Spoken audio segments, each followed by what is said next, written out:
Welcome to TS24 news.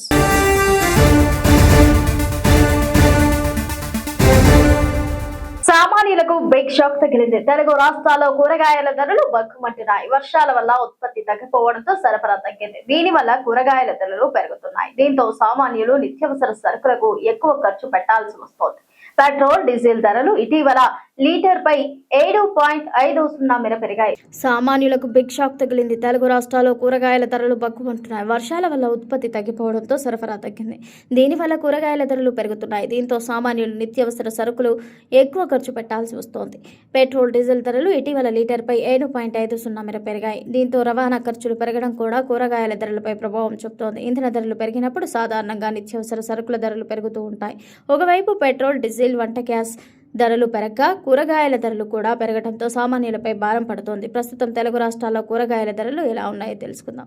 హైదరాబాద్లోని రైతు మార్కెట్లో కిలో టమాటా 43, వంకాయ 23, బెండకాయ 40, పచ్చిమిర్చి 40, క్యాలీఫ్లవర్ 18, క్యాబేజీ 19, క్యారెట్ 42, దొండకాయ 50, ఆలు 17, ఉల్లిపాయ 22, సోరకాయ 13, పొట్లకాయ 13, బీన్స్ 75గా ఉన్నాయి. కేంద్ర ప్రభుత్వం రైతుల కోసం అనేక పథకాలను అమలు చేస్తున్న విషయం తెలిసిందే. అందులో ఒక పథకం ప్రధానమంత్రి ఫసల్ బీమా యోజన. ప్రకృతి వైపరీత్యాల వల్ల రైతుల పంటకు నష్టం జరిగినప్పుడు కేంద్రం ఈ స్కీమ్ ద్వారా పరిహారం అందిస్తోంది. వర్షాలు, వరదలు, భూకంపాలు లాంటి ప్రకృతి వైపరీత్యాల వల్ల పంట నష్టపోయినప్పుడు కేంద్రం ఆర్థిక సాయం అందిస్తోంది. 2016లో మోదీ ప్రభుత్వం ఈ స్కీమ్ ప్రారంభించింది. కేంద్ర ప్రభుత్వం రైతుల కోసం అనేక పథకాలను అమలు చేస్తున్న విషయం తెలిసిందే. అందులో ఒక పథకం ప్రధానమంత్రి ఫసల్ బీమా యోజన. ప్రకృతి వైపరీత్యాల వల్ల రైతుల పంటకు నష్టం జరిగినప్పుడు కేంద్రం ఈ స్కీమ్ ద్వారా పరిహారం అందిస్తోంది. వర్షాలు, వరదలు, భూకంపాలు లాంటి ప్రకృతి వైపరీత్యాల వల్ల పంట నష్టపోయినప్పుడు కేంద్రం ఆర్థిక సాయం అందిస్తోంది. 2016లో మోదీ ప్రభుత్వం ఈ స్కీమ్ ను ప్రారంభించింది. ఇప్పటి వరకు చాలా మందికి రైతులు దీనివల్ల ప్రయోజనం పొందారు. ఈ స్కీమ్ ద్వారా రైతులు కొంత మొత్తం ప్రీమియం చెల్లిస్తే కేంద్రం, రాష్ట్ర ప్రభుత్వాలు మిగతా ప్రీమియంను భరిస్తాయి. అతి తక్కువ ప్రీమియంతో ప్రధానమంత్రి ఫసల్ బీమా యోజన పథకం ద్వారా రైతులు తమ పంటకు బీమా పొందవచ్చు. ప్రకృతి వైపరీత్యాల సమయంలో రైతులకు అండగా నిలిచేందుకు ఈ స్కీమ్ ప్రవేశపెట్టారు. అకాల వర్షాల, వరదల వల్ల దేశవ్యాప్తంగా రైతుల పంటకు తీవ్ర నష్టం వాటిల్లుతోంది. రైతులు తాము పండించిన పంట నష్టపోతున్నారు. దీనివల్ల పంటపై పెట్టిన పెట్టుబడి మొత్తం వృధా అవుతోంది. దీంతో రైతులను అలాంటి సమయాల్లో ఆదుకునేందుకు ఉద్దేశించిన పథకమే ఇది. కేవలం రైతుల కోసం మాత్రమే ఈ పథకం ప్రవేశపెట్టారు. రైతులు అతి తక్కువ ప్రీమియం చెల్లిస్తే సరిపోతుంది. ఖరీఫ్ సీజన్లో 2%, రబీ సీజన్ 1.5%, వాణిజ్య పంటకు 5% మాత్రమే ప్రీమియం చెల్లించాల్సి ఉంటుంది. మిగతా ప్రీమియంను కేంద్ర, రాష్ట్ర ప్రభుత్వాలు కలిసి చెల్లిస్తాయి. వరదలు, తుఫాన్లు, కరువు, తెగుళ్లు, అకాల వర్షాలు, సహజ విపత్తుల వల్ల జరిగే నష్టాలకు వర్తిస్తోంది. ఇక పంట కోసాక పొలంలో ఆరబెట్టినప్పుడు 14 రోజుల వరకు జరిగే నష్టాలకు కూడా వర్తిస్తోంది. నష్టాన్ని అంచనా వేశాక కేవలం 15 రోజుల్లో క్లెయిమ్ చెల్లిస్తారు. రైతులు 76 ప్రీమియం చెల్లిస్తే 38,000 వరకు బీమా కవరేజీ లభిస్తోంది. ప్రస్తుతం ఏపీ, తెలంగాణలో కూడా ఈ పథకం అమల్లో ఉంది. దీంతో రైతులు స్వచ్ఛందంగా ఈ స్కీమ్లో చేరవచ్చు. రైతులు ఈ పథకంలో చేరి లబ్ధి పొందాల్సిందిగా కేంద్ర, రాష్ట్ర ప్రభుత్వాలు అవగాహన కల్పిస్తున్నారు. పంట నష్టపోయినప్పుడు మీకు పరిహారం అందుతోంది. దీనివల్ల మీ నష్టం కొంతవరకు తగ్గుతోంది. దీంతో రైతులకు ఎంతో ఉపయోగపడే పథకంగా దీనిని చెప్పవచ్చు. తెలంగాణ ప్రభుత్వం ప్రతిష్టాత్మకంగా చేపట్టిన ఫ్యూచర్ సిటీ ప్రాజెక్టు మరో కీలక మైలురాయిని చేరుకుంది. రాష్ట్ర భవిష్యత్ అభివృద్ధికి కేంద్ర బిందువుగా భావిస్తున్న ఫ్యూచర్ సిటీ డెవలప్మెంట్ అథారిటీ ప్రధాన కార్యాలయం ప్రారంభం. ఈ సందర్భంగా ముఖ్యమంత్రి రేవంత్ రెడ్డి దీన్ని తెలంగాణ అభివృద్ధి చరిత్రలో ప్రత్యేక ఘట్టంగా అభివర్ణించారు. తెలంగాణ ప్రభుత్వం ప్రతిష్టాత్మకంగా చేపట్టిన ఫ్యూచర్ సిటీ ప్రాజెక్టు మరో కీలక మైలురాయిని చేరుకుంది. రాష్ట్ర భవిష్యత్ అభివృద్ధికి కేంద్ర బిందువుగా భావిస్తున్న ఫ్యూచర్ సిటీ డెవలప్మెంట్ అథారిటీ ప్రధాన కార్యాలయం ప్రారంభం కానుంది. ఈ సందర్భంగా ముఖ్యమంత్రి రేవంత్ రెడ్డి దీన్ని తెలంగాణ అభివృద్ధి చరిత్రలో ప్రత్యేక ఘట్టంగా అభివర్ణించారు. అత్యాధునిక సౌకర్యాలతో నిర్మించిన FCDA ప్రధాన కార్యాలయం కేవలం 6 నెలల వ్యవధిలోనే పూర్తవడం విశేషం. సుమారు 20 కోట్ల వ్యయంతో 15,000 చదరపు అడుగుల విస్తీర్ణంలో ఈ భవనాన్ని నిర్మించారు. ప్రణాళికబద్ధ నగర నిర్మాణం, సాంకేతిక పరిజ్ఞానం, వినియోగం, పర్యావరణం పరిరక్షణకు ప్రాధాన్యమిస్తూ రూపొందించిన ఈ కార్యాలయానికి ఇప్పటికే ఇండియన్ గ్రీన్ బిల్డింగ్ కౌన్సిల్ నుంచి నెట్ జీరో గుర్తింపు లభించింది. భారత్ ఫ్యూచర్ సిటీని ప్రపంచ స్థాయి నగరంగా అభివృద్ధి చేయడమే ప్రభుత్వ లక్ష్యమని సీఎం స్పష్టం చేశారు. పెట్టుబడులు, ఉపాధి అవకాశాలు, ఆధునిక మౌలిక సదుపాయాల కల్పనలో ఈ ప్రాజెక్టు కీలక పాత్ర పోషించనుందని పేర్కొన్నారు. ఫ్యూచర్ సిటీ డెవలప్మెంట్ అథారిటీ మెజారిటీలో మీ గ్రామాలను కలపాలని మీరు ముందుకు వచ్చిండ్రు, మీరు తీర్మానాలు చేసిండ్రు. మా కసిరెడ్డి నారాయణ రెడ్డి కల్వకుర్తి ఎమ్మెల్యే గారు కూడా కొన్ని ప్రతిపాదనలు తెచ్చిండు. ఇవాళ సూచన ప్రాయంగా కొన్ని గ్రామాలను ఫ్యూచర్ సిటీలో కలిపిన భవిష్యత్తులో కార్యాలయం ఇక్కడనే ఉంటుంది. గ్రామాల వారిగా చర్చలు చేసి వాళ్ళందరినీ కూడా ఫ్యూచర్ సిటీలో కలుపుతుంది ప్రభుత్వం. ఈ ఫ్యూచర్ సిటీని దేశానికి కాదు ప్రపంచానికే ఒక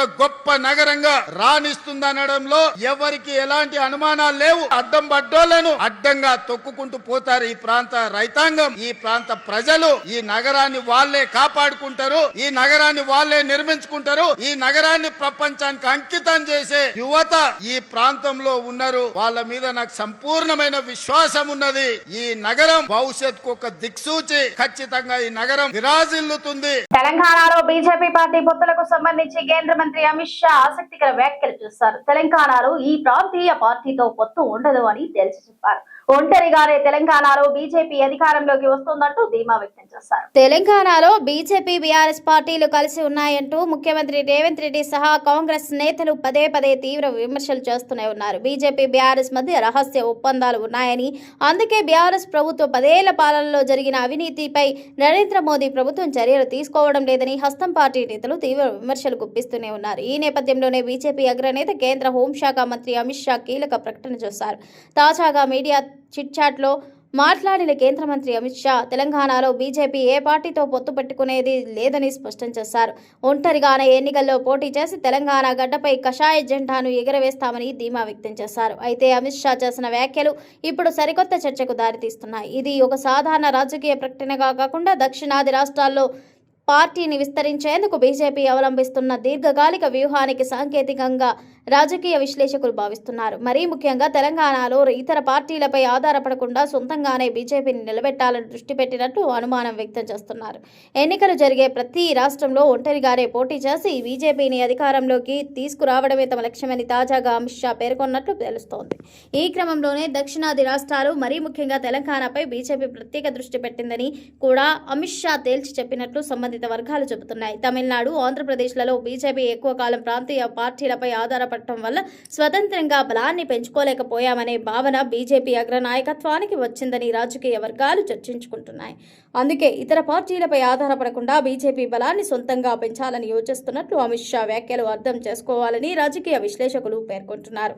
ప్రాంతీయ పార్టీలతో పొత్తు పెట్టుకోవడం వల్ల అప్పటికప్పుడు ఎన్నికల సమయంలో ఈ కొన్ని సీట్లు ఇతర పార్టీలతో కలిసి అధికారంలోకి వచ్చినప్పటికీ దీర్ఘకాలంలో మాత్రం అవి బీజేపీని ఎదగకుండా అడ్డుకుంటున్నాయనే ఆలోచనకు బీజేపీ వచ్చినట్టు తెలుస్తోంది. అందుకే పొత్తుల ద్వారా సీట్లు అధికారాన్ని దక్కించుకోవడం కంటే కాస్త ఆలస్యమైనా సరే సొంతంగా కేడర్ ఓటు బ్యాంకును సాధించాలనే లక్ష్యంతో కమలం పార్టీ అడుగులు వేస్తున్నట్లు విశ్లేషకులు చెబుతున్నారు. జాతీయ పార్టీగా ఉన్న శాశ్వతంగా నిలదొక్కుకోవాలంటే ఇతర పార్టీలపై ఆధారపడకుండా సొంత బలంతో ఎదగాల్సిందేనని బీజేపీ నాయకత్వం ఆలోచిస్తోందని అభిప్రాయపడుతున్నారు. అమిత్ షా చేసిన ప్రకటనతో ఇప్పుడు తెలంగాణలో త్రిముఖ పోరు నెలకొనుంది. నిజంగానే బీజేపీ పొత్తులు లేకుండా ఎన్నికలు బరిలోకి దిగితే తెలంగాణ రాజకీయాలు కాంగ్రెస్, బీఆర్ఎస్, బీజేపీల మధ్య త్రిముఖ పోరుగా కొనసాగనున్నాయని రాజకీయ పరిశీలకులు భావిస్తున్నారు. రాష్ట్రంలో రాబోయేది బీఆర్ఎస్ ప్రభుత్వమేనని ఎమ్మెల్యే పాడి కౌశిక్ రెడ్డి పేర్కొన్నారు. కరీంనగర్ జిల్లా హుజురాబాద్ మండలంలో రాజపల్లి గ్రామానికి చెందిన పలువురు కాంగ్రెస్, బీజేపీ నాయకులు బీఆర్ఎస్ పార్టీలో చేరారు. రాష్ట్రంలో రాబోయేది బీఆర్ఎస్ ప్రభుత్వమేనని ఎమ్మెల్యే పాడి కౌశిక్ రెడ్డి పేర్కొన్నారు. కరీంనగర్ జిల్లా హుజురాబాద్ మండలంలోని రాజపల్లి గ్రామానికి చెందిన పలువురు కాంగ్రెస్, బీజేపీ నాయకులు బీఆర్ఎస్ పార్టీలో చేరారు. గ్రామ సర్పంచ్ Katkuri Mallareddy, Jupaka single window chairman Allumallu Shyam Sundar Reddy ఆధ్వర్యంలో బీజేపీ ఉప సర్పంచ్ శనిగరం ఐలయ్య, వార్డు సభ్యులు, బీజేపీ బూత్ అధ్యక్షుడు ఇళ్ల రాజు, నాయకులు ఇళ్ల ప్రవీణ్, మునికాల పోచమ్మ, శనిగరపు సమ్మయ్య, నోముల కన్నగర్, పత్తి శ్రీనివాసరెడ్డి, శనిగరపు రవి, కాంగ్రెస్ పార్టీ బూత్ అధ్యక్షుడు MD Ramesh, Rajupalli social media Congress incharge Chevula Sai Kumar తదితరులు బీఆర్ఎస్ తీర్థం పుచ్చుకున్నారు. వారికి ఎమ్మెల్యే బీఆర్ఎస్ కండువాలు కప్పి పార్టీలోకి ఆహ్వానించారు. ఈ సందర్భంగా ఎమ్మెల్యే కౌశిక్ రెడ్డి మాట్లాడుతూ ప్రజల ఆకాంక్షలకు అనుగుణంగా పనిచేస్తున్న బీఆర్ఎస్ కు గ్రామ గ్రామాల విశేష ఆదరణ లభిస్తోందని అన్నారు. ప్రజల కోసం నిరంతరం పోరాడే పార్టీగా బీఆర్ఎస్ నిలుస్తోందన్నారు.